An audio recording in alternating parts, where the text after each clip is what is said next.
Welcome to this tutorial video. The goal of this video is to share how the workflow event history screen works.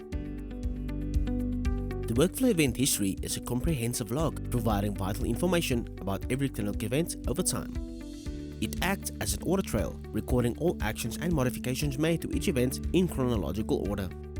Furthermore, it serves as a safeguard, enabling you to restore previous versions in case of errors during data updates, thus preventing the loss of valuable information. In this video, we will start on the patient file screen. For more information regarding how to navigate to the patient file screen, please refer to the patient file screen navigation and use user manual linked in this video's description. Click on the View History button.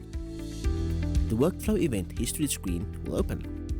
In order to display only entries where changes or updates were made, tick the Show Only Diffs checkbox.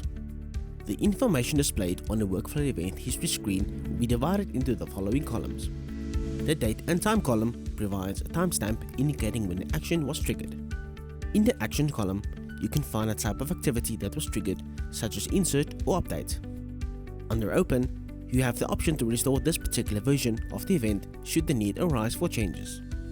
To restore a previous version of this event, simply click on the Edit button. For more information regarding how to restore a previous version, please refer to the How to Restore a Previous Version of a Clinical Workflow Event user manual, linked in this video's description. The ID column will display the automatically generated system identification number for the action. User refers to the name of the person who performed the action on the system. Finalized advises whether the action has been completed or not. Deleted will indicate whether the clinical event has been removed or not. Patient shows the dependent number associated with each patient loaded onto the data's electronic file. Stages showcases a detailed log of the specific workflow event's history. Click on the Details panel. The Details panel will expand with the data relevant to this specific entry. Please note that if any changes were made to this version, the details of the changes will be highlighted in red. Metadata will provide context to the entry, for example, when it was created, data number, patient number, service center, treatment date, and treating practitioner. Click on the Metadata panel.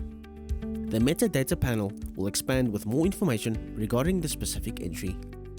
Once done reviewing the workflow event screen, click on the Close button.